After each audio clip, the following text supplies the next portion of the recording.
So, good morning, everybody. I am Dr. Praveen Bankar. I welcome you on behalf of my institute, PGIBS Akola, and on behalf of our Associate Dean and organizer of this webinar series, Dr. V.D. Iyer sir, for this webinar series. So, this is the third session of our webinar series, which was organized on the occasion of the World Environment Day celebration. So, today we have about 70 participants and yet to admit many more.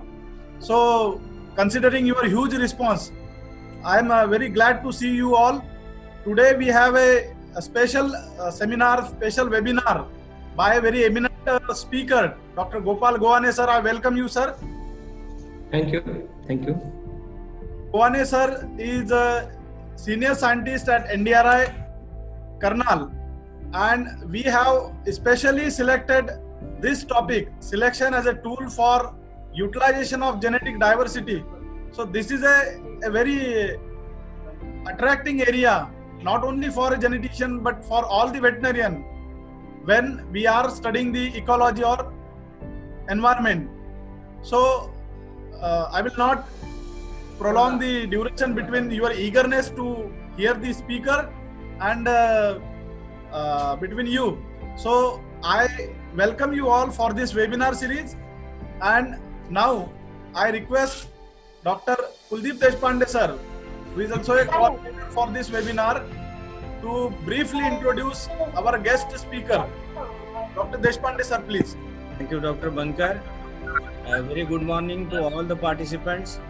It is my proud privilege to introduce today's speaker, Dr. Gaurav, who is working as a scientist at Division of Animal Genetics and Breeding, Karnal, NDRI. So, he completed his graduation from Nagpur Veterinary College, Mapsu, Nagpur in 2003. His MVSc he completed from NDRI Karnal in 2005 from Animal Genetics and Breeding from the same division. Then he completed his PhD in 2012 from Animal Genetics and Breeding Division, IVRI Izzatnagar. Dr. Goane, after completion of his MVSc, he joined as ARS scientist in 2007, and he was posted at CSWRI Avikanagar, Central Sheep and Wool Research Center, Avikanagar, and he worked there for almost 12 years in different capacities as scientist, then scientist, senior scientist from 2017 to 2019, and from 2019 he's working at NDRI Karnal. So Dr. Goane, in his credit, he has 83 research articles of more than 7 NAS rating journals, and he was involved in 20 research projects till now, which were funded by various national and international organizations.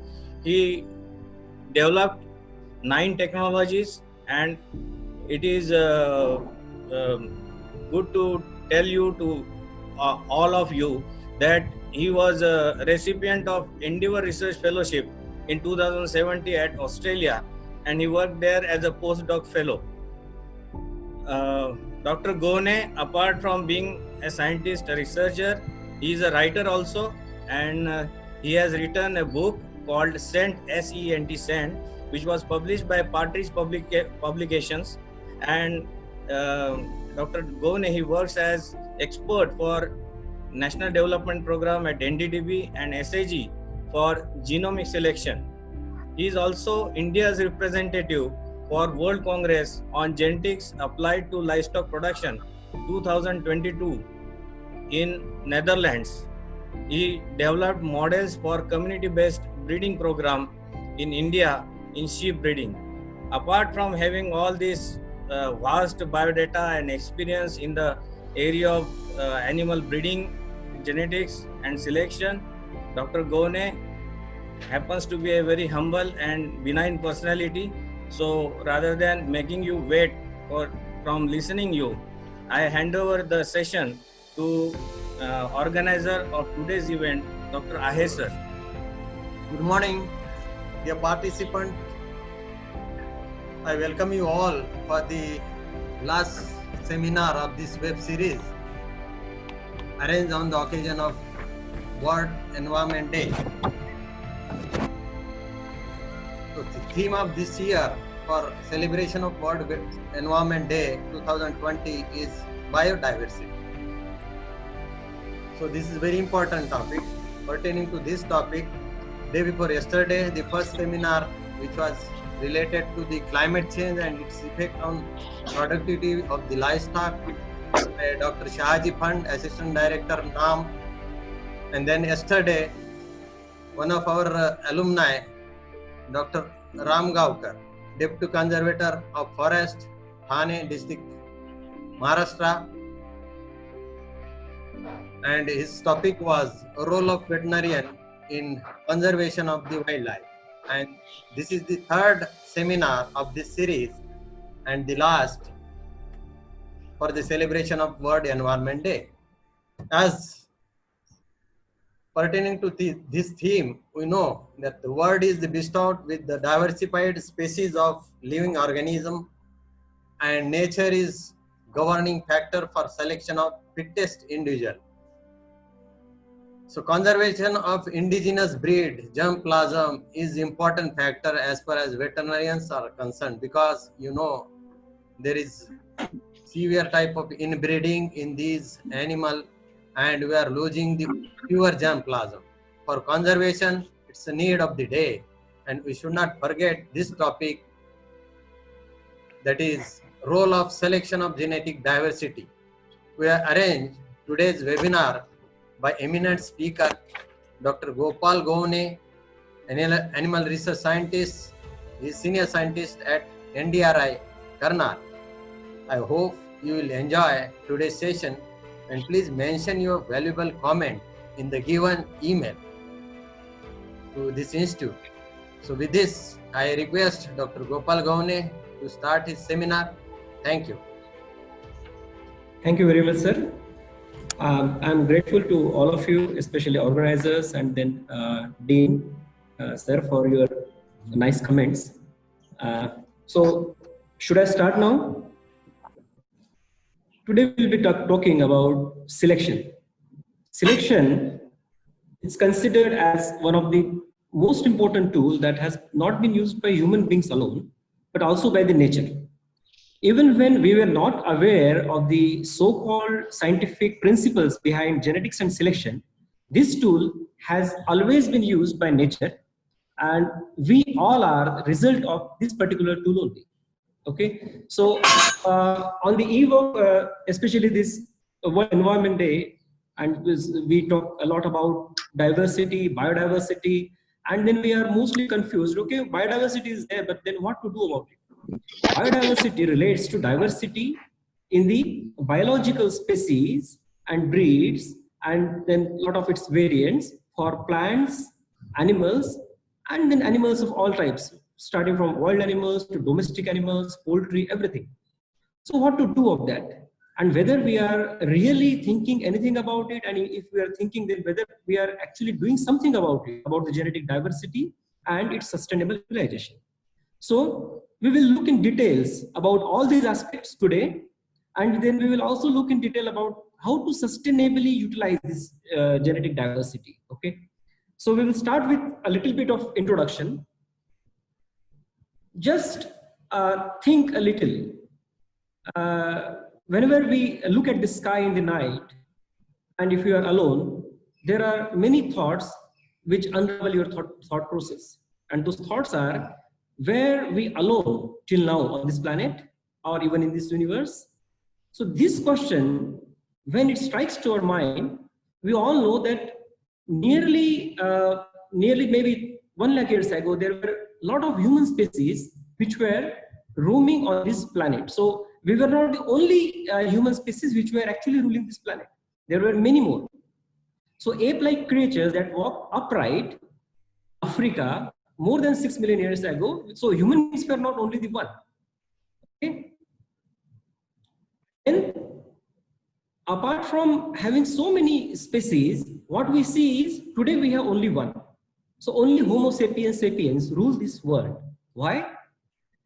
Probably the reason is We have some somewhat larger brain size than our compatriots who actually lost in the race.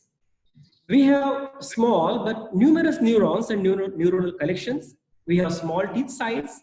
We could gossip amongst each other. We could develop our language. We could communicate to our fellow beings that a tiger is coming, tiger is approaching to us.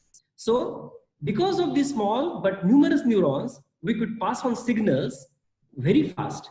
We could pass on signals not within the body itself, but between the individuals. So as a result, we could actually succeed. So it is possible that we were not the fittest. So most of the times we always say that selection selects the fittest individuals. It is also possible that we were not the fittest, but we were the weirdest. We were the crookest. That is also possible. But it was all a result of numerous neurons and neuronal collections.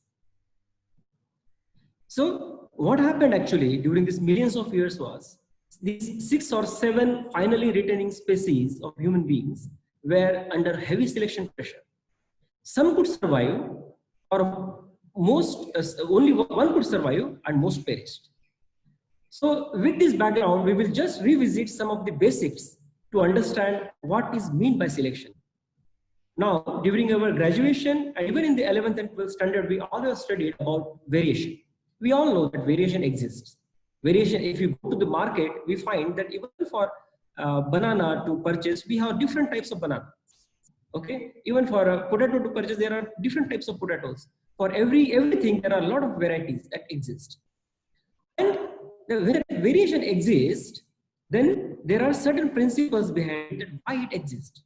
If it exists, whether that variation can transfer from parents to progeny. Okay, and if that variation can transfer, what proportion of that variation actually transfers from parents to progeny? Because you see, when we think of selection, everything that we look upon cannot be transferred from parents to progeny. What can be transferred is only genetics. Environment is not transferable. Okay, these days we talk about epigenetics, and people say that, okay, we are thinking about the neo-anarchism where epigenetic changes can also be transferred. But again, environment cannot be transferred. What transfer is only genetics. And if variation transfers from parents to progeny, then how does it transfer? We know these 2 great individuals. One is Charles Darwin, then Russell Wallace. They proposed the theory of natural selection, and then Mendel. Darwin said that he has a problem of model of inheritance, and Darwin assumed that blending inheritance is the only natural route through which variation can transfer from parents to progeny. So he thought, okay, if there are 2 parents, one is red and one is white, then probably all the variations that exist in this red and white will blend together and will give birth to a progeny which is pink in color, probably. Whereas Mendel had a different proposal. Mendel thought that genes are basically something like beads on a string. And so he thought that genes are passed intact from parents to offspring. So they had some conflict in their principle of understanding how variation transfers from parents to progeny. And that was the reason basically that in spite of having these marvelous ideas, they could not agree on how this variation transfers from parents to progeny. Now we know variation exists. Now if you can see this slide, you can see that there are several different types of features available on this sequence. Okay, and this is all because of the variation. How this variation is created? This variation is created because of the mutation, because of the crossing over or recombination between chromatids of homologous chromosomes during meiosis. So this is only available for the sexually reproducing individuals. Then, yes, so we were talking about variation. So how does this variation takes place? Variation occurs because of the mutation, then because of the crossing over or recombination, and because of the migration, inbreeding, or assorted mating. So we all have studied these principles, and we know that these are the basic principles which actually help for creation of the variation. Now you see, if you talk about the human beings across the world, there is huge variation, which is also called as genetic diversity or phenotypic diversity, that actually exists. And so selection acts upon variation in the population. And we know that because because of we all know about the Hardy-Weinberg law, and it states in the absence of the evolutionary forces like migration and genetic drift, the gene and genotypic frequency remains same. However, when selection acts upon the variation in the population, violates HW equilibrium. And that is why we all are here. If it would not have been working, or it would not have violated the HW equilibrium, it is not possible for creation of any breed or strain or anything that actually exists on this planet at this time point.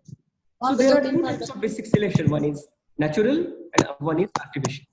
Natural selection is ever ongoing process. It is very, very slow.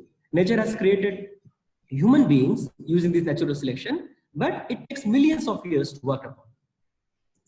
In a changing environment, natural selection will favor variations actually that result in better fitness in the new environment. So when that happens, it results in the adaptation of that particular species or that particular population, breeding population. With the time, that particular population evolves. It tries to adapt to that particular environment. And then there is another selection which is man-made. It is very, very recent, but highly effective.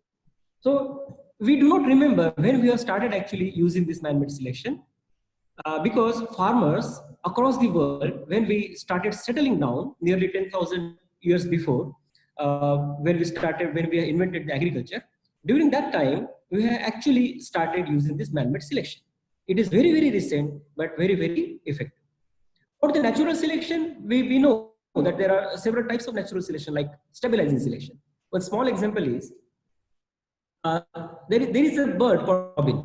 It typically lays 4 eggs. Why does it lay only 4 eggs? It lays 4 eggs because larger clutches or larger number of eggs may result in malnourished chicks. Okay, because it is impossible for the bird then to produce eggs of appropriate size. So eggs will be smaller in size. Chicks will be malnourished, and not only that, but again, mother will not be able to feed all the chicks appropriately. And if the clutches are smaller, then it may not result in the viable offspring. So similarly, there is another example like birth weight of lamb. So birth weight of sheep or lamb is basically nearly about 3 kg. So what happens if we try to increase the birth weight? If we try to increase the birth weight, if it goes to 5 or 6 kg, then there will be problems of dystocia. If the birth weight of the lamb is too low, maybe 1 kg or less than 1 kg or maybe something like that, then there is every chance that the lamb will die. So again, nature is selecting for stabilization of the birth weight. There is which is called as directional selection, and we all have read it, like moth population, where original population has 2 different colors, white patches and dark dots, whereas population which is selected after natural selection, the industrial revolution, is completely blackish in color. Then there is a diversifying selection.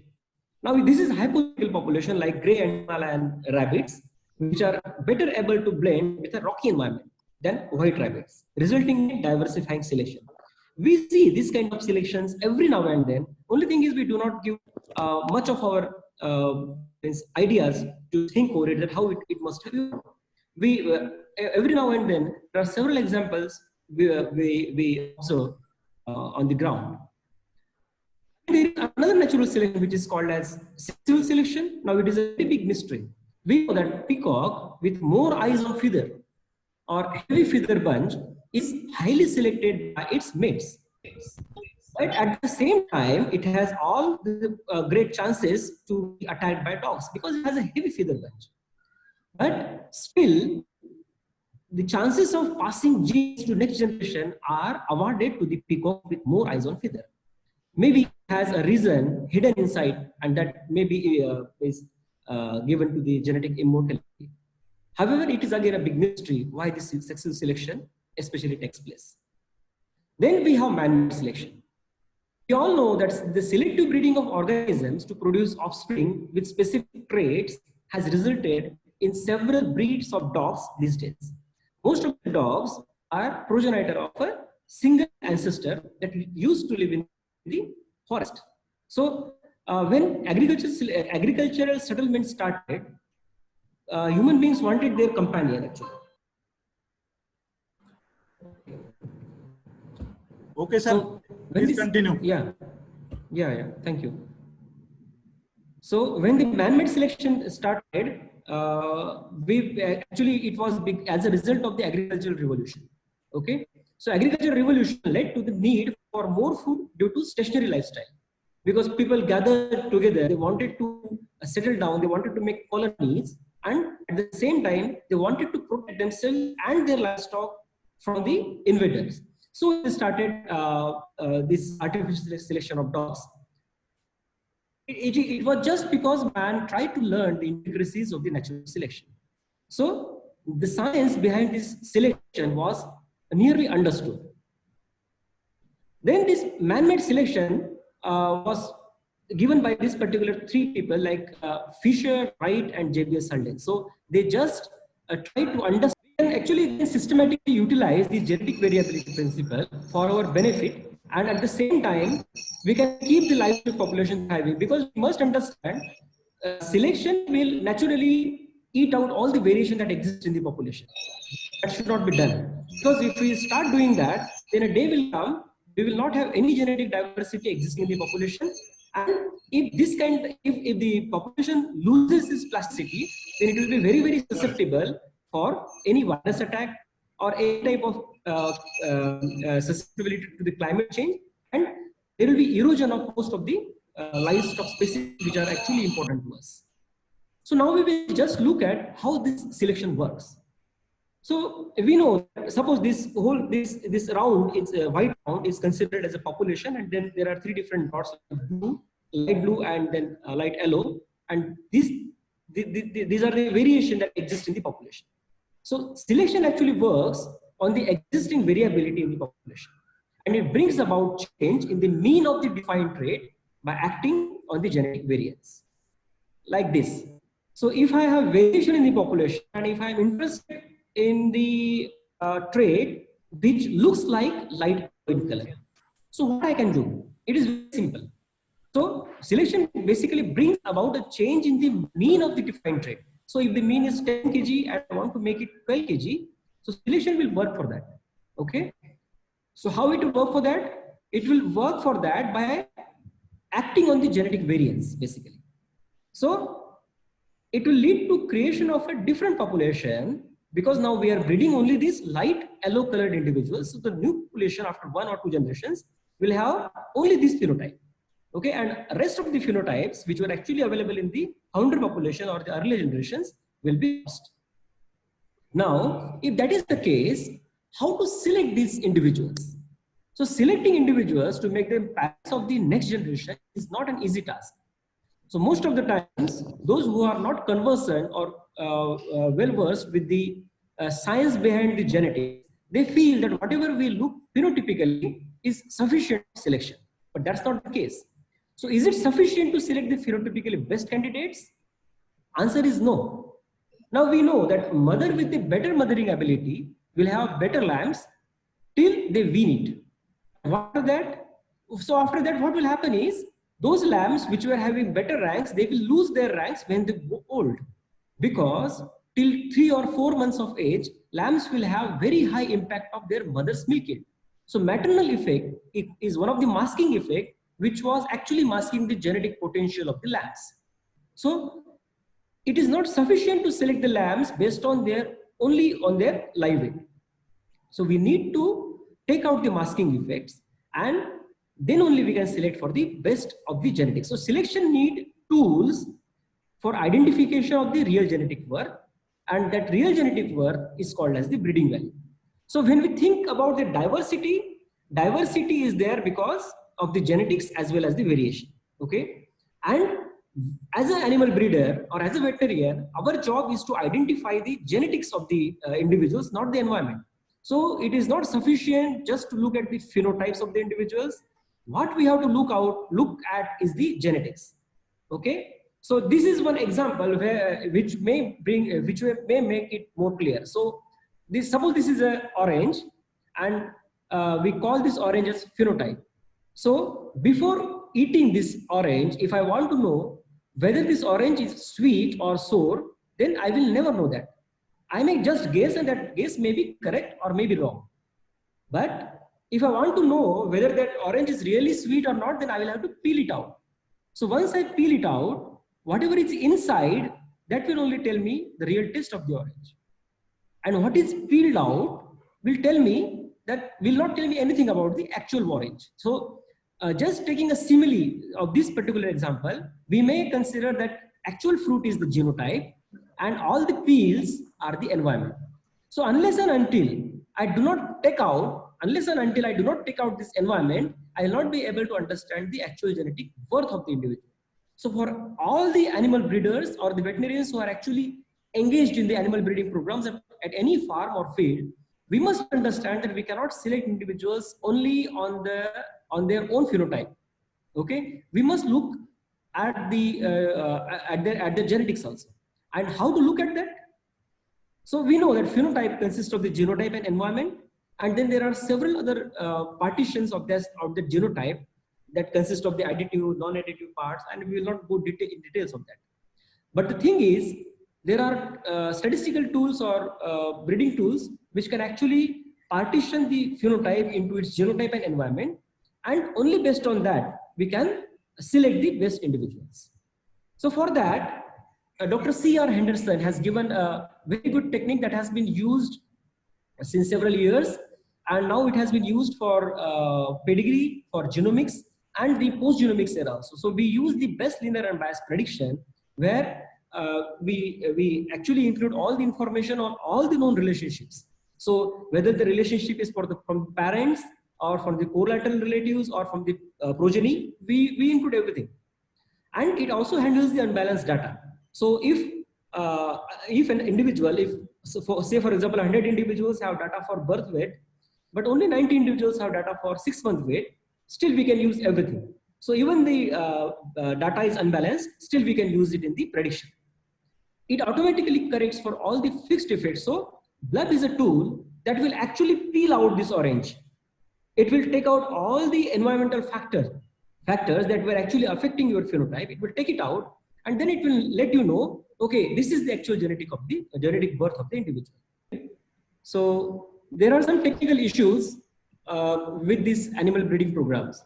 So animal breeding programs require a lot of thorough technical knowledge, so sound technical knowledge on the part of individuals who are actually carrying out these breeding programs. So once you are in the animal breeding experiments, we must understand that we should have gathered the knowledge about genetics, its principles, how does it work, and then how to apply it. And to apply it, we must have some knowledge about the statistical methodologies, which takes into account the prior knowledge of the genetics, integrate it with the statistics, and it will give you some output that can be used for the application in the future. So most of the times we use best linear unbiased prediction model. So it is a general mixed model where we have already discussed earlier. But the problem with these models is it requires a huge data. So most of the veterinarians and even the animal breeders, we know that when we go into the field, we are given the assignment of actually executing the genetic improvement programs, which are run by Department of Animal Husbandry or some government, national or state government organizations. Now, problem with this genetic improvement scheme is most of the times we do not have any information about the pedigree on which we have to actually use these genetic improvement programs. We do not have any information about the numerator relationship matrix, and then we are given with some good quality semen, and somebody asks us to just use it. So what happens is most of the times all these efforts go in vain. The thing is, unless and until we do not have a basic system in place which can record everything, so unless and until data recording is not available, we cannot think of genetic improvement at the first instance. So we need pedigree, we need to create the pedigree information. And to create this pedigree information, we must run the farmer-led breeding improvement programs. So farmer-led breeding improvement programs are nothing but the community-based breeding programs where 10 or 50 farmers or maybe 500 farmers, they come together and then they share their information by maybe taking some assistance of some available government institutes with them or Gram Panchayat, something like that. Okay, so you can come together they can share the resources, and then they can think of improving their own population.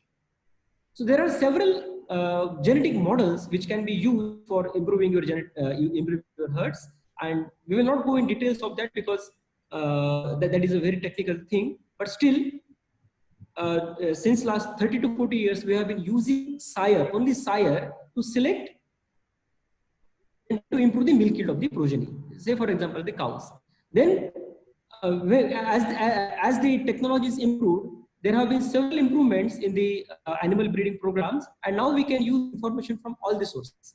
So it is not necessary to evaluate your population only with the connections of sire and its progeny. Okay, we can take into account the repeated records. We can take into account the maternal effects. We can take into account the culling bias, or even we can take into account the different time points measures for your milk yield. That is called as test days, and still we can we can select the best genetic.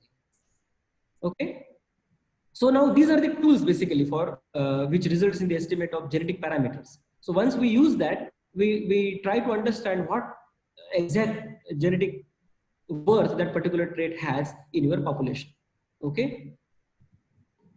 Okay, so what happens is we can select a proportion of that particular base population, and when the proportion of the base population is selected, what will happen is accordingly the new generation will be created.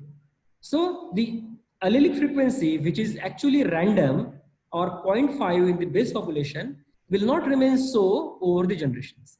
If we check the allelic frequencies in the base population, and if we check the allelic frequency in the current few generations, what will happen is it will be nearly 0.8, 0.2 or 1.9 or maybe 0 and 1, something like that.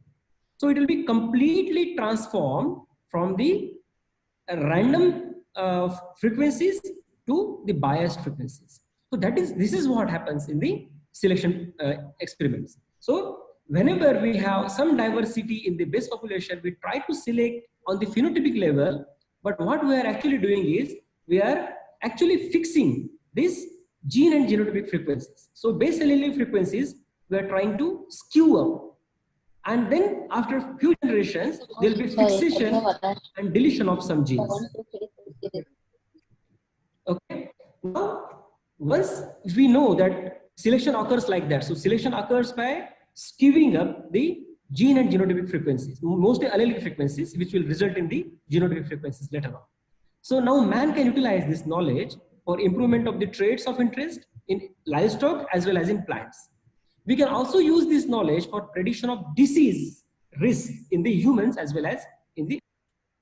So we all know that in the society, especially the Western societies and even in India, we have psychological disorders and huge number of psychological disorders, which may also lead to suicide, commitment of suicide. So even the prediction of suicide can also be predicted, or suicide or disease or risk of suicide can also be predicted using this particular knowledge. How we can do that, we will just look at it in details. So what happens actually in selection is the inbreeding over the generations will increase if we have a selected population, and if the mating is going on and only random breeding is there, we do not expect any increase in the inbreeding. However, if selection and also the associative mating occurs, we expect that the gene and genotypic frequencies will change, and the inbreeding will also significantly increase.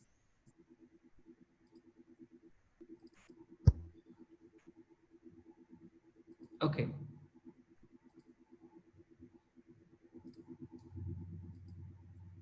Now we know that, okay, this is the case. Then in selection, we are trying to shift this particular mean. We are trying to shift this particular mean to either left direction or to the right direction. And during this shifting of this mean, variance will not change. Okay. However, there will be some decline in the genetic variance and some increase in the inbreeding coefficient. The effective population size of that particular population will reduce and inbreeding will increase.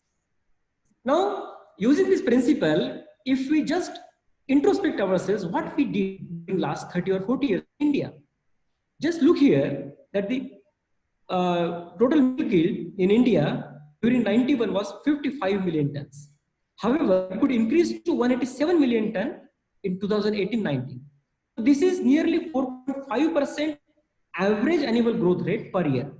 Okay. Not only this, we could also improve the production potential of indigenous cows from nearly 2 kg to 3.5 kg. And also our crossbred cows from 3.7 to 7.3 kg. So this is tremendous improvement. However, still it is not at par with the international standards because we have huge genetic diversity and the selection experiments were not so intense. Look at the American graph here, and you see here in 1960 they had nearly 6,000 liters of milk yield per lactation average, and they could increase it in 40 years to nearly 12,000 liters.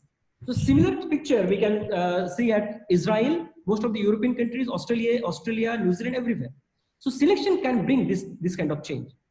In India, if you look at the Green Revolution, it has caused a significant change in the food security. So from a food deficient nation, we could become a food sufficient nation. Even now we are in a position to supply our extra produce to the other countries which actually need it. So why did it happen? Because variation for these particular high yielding varieties existed. We could select these high yielding varieties based on their genetics, and then we could propagate and breed these high yielding varieties. So when that happened not only for agricultural species, that happened also for the animal species. Now you look here, this is the example for sheep breeds that we could select over the generations for their resistance towards the Haemococcus contractus. Haemococcus contractus, all of us, we know that it is a very dangerous parasite basically, especially for the sheep and goats, and it sucks the blood, and then most of the animals will be starved to death. So livestock breeding use this principle of selection for profits. And now at Avikanagar, we could develop strains for the generation just by selecting the fecal egg count. Based on the fecal egg count, we could select the animals, and now we developed 2 different strains which are resistant to the Haemococcus contractus. So even if you do not give any drenching to them, these animals, their performance is at par with the normal animal. Any kind of deworming agents. So see here, these are the different sheep breeds developed in India, especially just by the selection. So Marwadi, Magra, Malpura, Chokla. Then again this Dumba, you see this Dumba, how it is selected by not only by nature but also by human beings for deposition of fat in its rump. We can look at the prolific sheep Avishan, which has been this is especially a very good example of how man-made selection works. So we could introgress a gene and we could select that particular strain for higher milk yield, higher weight, and also for giving more number of lambs. Not only this, we all know about the Gir animals, which are prestigious milk breed in the India. We also understand that we could not do much about it, but Brazilians could develop very prestigious Gir bulls or Gir animals using only the principle of artificial selection. So they develop their families based on the breeding programs, and now what they have is the world's best Gir germplasm. So now even India is importing the best Gir germplasm from Brazil. So this is all because of the selection. So variation exists, but if you try to select it, then only we can see the results. Without trying to select it on the basis of genetics, we cannot expect any increment or any magic in the production of the any significant any economic trait. Now, okay, we understand that this livestock diversity is important for especially for the production traits, and human beings can benefit a lot from this. What about the climate change? We all know that climate change is a reality. Before a decade or so, people used to think that climate change may not be a reality. It must be something came out from some fantasy of some scientists from Western world. But that's not so. We know that livestock are at the because they are the first line of defense, because human beings will not face it. We are living in the microclimate basically, so we do not face anything that happens at the macroclimate level. So agriculture and livestock are the first line of defense where they will have severe impact of this change in the climate. When the change in the climate will be there will be harsher conditions than what exists today. Most of the times, what we observe in Rajasthan or maybe in the western coastal or eastern coastal part of the country, lot of natural calamities will always occur, and their rate of increase has been tremendous during last few years. This is all because of the climate change. But if it goes on continuously, then we will see that livestock and agriculture will be the things which will be affected first. Now, if we want livestock diversity to help and cope with the climate change, then we will have to look at particular characteristics in these livestock breeds which can actually adapt to the change in the climate. Because whatever we have is already having the genetic diversity for adaptation. We are not exploiting it. So nature is playing its role. Nature will definitely make some animals adapt, but we will have to make it faster, because the rate of change in this change in the climate is very, very fast. So we cannot wait for nature to act upon. So natural selection will not come handy in the era of the climate change. So man will have to intervene at any cost. We'll have to look for animals which can thrive on poor quality feed. We'll have to look for animals which can tolerate extreme temperatures. We'll have to look for animals which can resist the diseases. We'll have to tolerate animals we have to breed the animals which can tolerate the drought, which can walk long distances, which can produce and milk even under the stressful conditions. So we'll have to look for that. We'll have to look for the relocation of the species or breeds which are better adapted to harsh climatic conditions. So all these things we will have to look for. So we can actually select for genetics of harsh climate adaptation plus productivity, so which will lead to the climate smart livestock business maybe. So unless and until human beings do not intervene in this, we will have a very tough time, because climate change is reality and we observe it on a daily basis. So climate change has the potential to alter natural selection, but we cannot wait for that, because natural selection will take eons to work out. So maybe it will take another 1,000 years. So we cannot wait another 1,000 years. Unless and until we will not jump in, artificial selection will not take place. Now I have shown you an example that we have selected a sheep breed which is actually resistant for the Haemococcus quadratus. We can select other breeds also for less, for water efficient breeds. We can select them for maybe animals which can yield this similar amount of milk yield with the with less food, with the less maybe with the less or similar amount of feed available. Okay, so that is the case. But again, with the available tools that we have now, like pedigree selection, if we try to go for selecting animals, then it will have a lot of hurdles. And the hurdles will be, selecting animals will not be so easy, because there are several traits which we measure on the animals indirectly, like milk yield. Milk yield is not measured on the sire. Okay, so if milk yield is not measured on the sire, then how to select animals for the milk yield?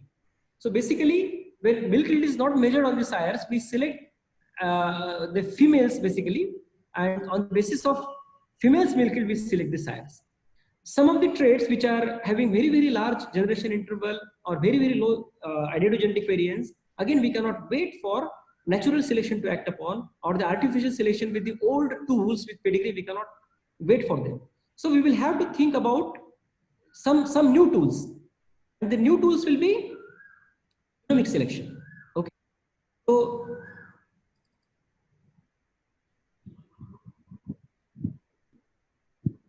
the new tools will be genomic selection, and this genomic selection is a paradigm shift basically from pedigree selection to use of the DNA information or genomic information for selection of the individuals. So since last 20 years, this particular technology has been developed and it is being refined time and over again, where pedigree information is of not much use. Even if there is no pedigree information, we can still think of improving the production potential of the individual. So veterinarians, So the veterinarians who were actually in the genetic improvement program, and they were stuck up just because of non-availability of the pedigree information or the phenotypic data. Now, with the advent can think of still more genetic improvement progress and better accuracies and less bias.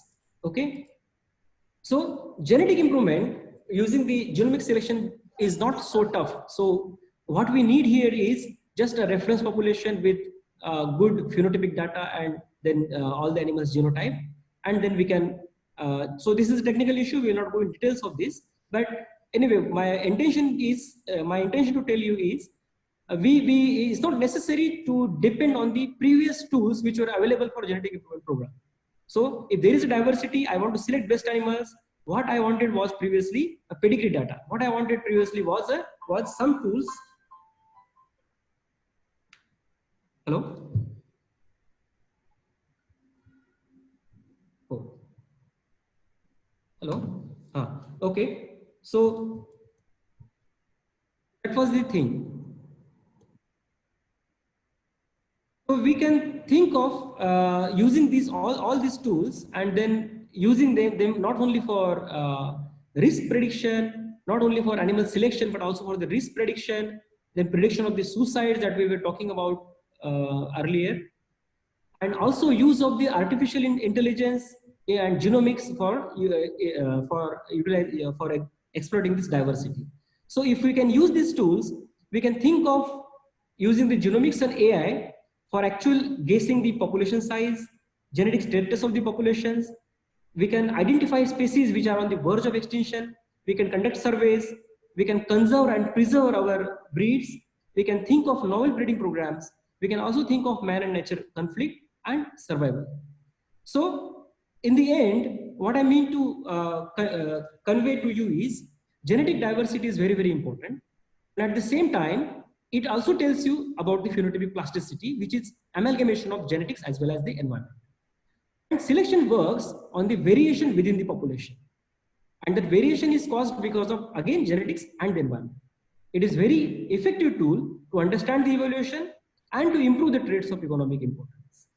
With the aid of the genomics, we can further help in futuristic endeavors, and veterinarians have a significant role to play, especially for identification, maintenance, and propagation of this diversity. The diversity consists of not only livestock diversity, but also wildlife diversity, because it's not within a decade or so, it will be very, very important for every veterinarian to play a significant role in the selection of the better genetics, not only for the livestock, but also for the wildlife. So there our role will come, and we will have to use all these new age technologies to understand and to make, to exploit this. So thank you, Dr. Gopal Gone, Senior Scientist, Division of Animal Genetics and Breeding, NDRI Karnal, for his nice presentation on the topic of selection and breeding, especially concerned with the wildlife diversity as well as with the livestock diversity. His presentation was very nice, apt, as well as it was very informative. So I again, on the behalf of respected organizer of this event, our Associate Dean PGIBS Akola, thank him for his presentation. Thank you. Dear participant, so we'll conclude the seminar. This was the last seminar of the series, and I extend thanks to Dr. Gopal Gone for very good deliberation with the important topic pertaining to the selection as a genetic tool for the conservation of genetic diversity. So this was worth deliberation in series on eve of celebration of World Environment Day 2020. So thank you. This is how we are concluding the series.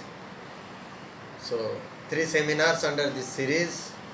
This was the last day, and the major theme was biodiversity. That is the theme for celebration of World Environment Day 2020.